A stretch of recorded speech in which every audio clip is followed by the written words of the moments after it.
You may have technical knowledge, you may do an MBA, you may have various things. Do one thing, go on the land and take out one crop, let me see. It's too complex.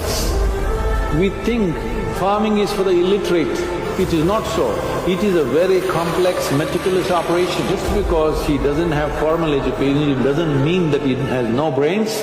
It doesn't mean he doesn't know something.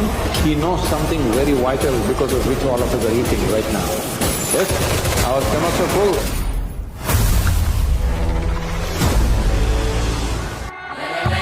This very body is soil.